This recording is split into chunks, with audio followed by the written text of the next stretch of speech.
নানামাত্রিক challenge থাকা সত্ত্বেও ভারতের সঙ্গে নতুন ধারার সম্পর্ক গড়ে তুলতে চায় বিএনপি, এমনটাই জানিয়েছেন দলের চেয়ারম্যান তারেক রহমান। ঢাকায় নিযুক্ত ভারতের হাই কমিশনার প্রণয় ভার্মার সঙ্গে সাক্ষাৎকালে তিনি একথা বলেন।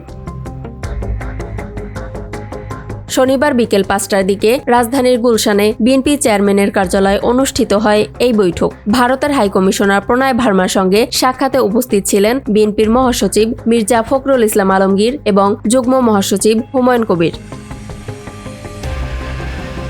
বিএনপির যুগ্ম মহাসচিব হুমায়ুন কবির জানান, ভারতের সঙ্গে সম্পর্কের ভবিষ্যৎ দিক নির্দেশনা ভারতের প্রধানমন্ত্রীর শোকবার্তাতেও স্পষ্টভাবে উল্লেখ আছে। চ্যালেঞ্জগুলো মোকাবেলা করেই শান্তি ও নিরাপত্তা নিশ্চিত করার বিষয়ে আলোচনা হয়েছে।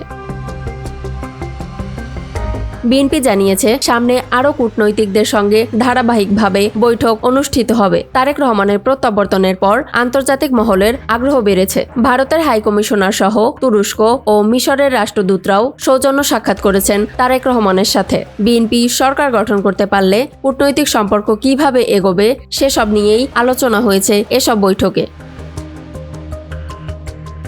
বিশ্লেষকরা মনে করছেন, রাজনীতিতে তারেক রহমানের সক্রিয় প্রত্যাবর্তনের পর কূটনৈতিক অঙ্গনে এই তৎপরতা নতুন সমীকরণের ইঙ্গিত দিচ্ছে। নির্বাচনের পর কি হতে যাচ্ছে বাংলাদেশের পরিস্থিতি, সেটাই এখন দেখার অপেক্ষা।